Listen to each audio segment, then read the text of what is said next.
Obdobje tekmovalnega premora se počasi končuje. Naslednji korak na misiji 14 je gostovanje v Novi Gorici. Obenem je tekma tudi uvod v najbolj zgoščen ritem tekem v celotni sezoni.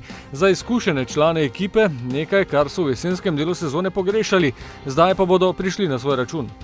Zaradi tega smo tudi ta prvi teden v pauzi smo nekoliko izkoristili tudi malo za boljšo kondicijsko pripravo in da bomo lahko delovali v teh 4-5 tednih, kateri se res sledijo tekma za tekmo, je praktično prostora za trening zelo malo in je večinoma le regeneracija in priprava na novo tekmo. Nogometaši se počutijo dobro v ritmu sobota-sreda, zato trener pričakuje nadaljevanje pozitivnega niza.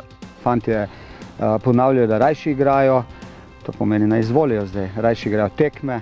Treningi so včasih postanejo tudi mogoče taki suhoparni, tako pa tekmovanje je in eno in drugo izredno pomembno, tako se ga bomo tudi lotili.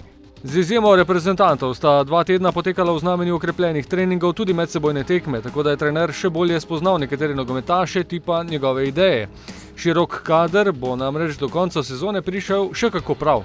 Imamo kar nekaj igralcev, kateri so na kartonih, 7 tekem v nizu, je velik napor in sreča, oziroma jaz upam, da bomo imeli na razpolago res celoten kader, da bomo v določenem trenutku lahko kaj zarotirali in obdržali visok nivo tekmovanja.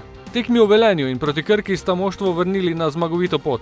Začeto serijo želijo prvaki nadaljevati tudi proti moštvu zgornjega dela lestvice.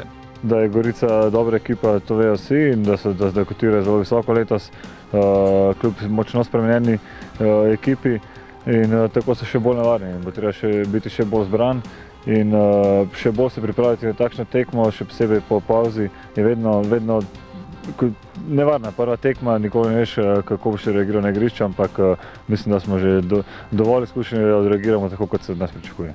Skupno se bo sicer v aprilu zvrstilo kar 6 prvenstvenih in 2 polfinalni tekmi pokala z Zavrčem.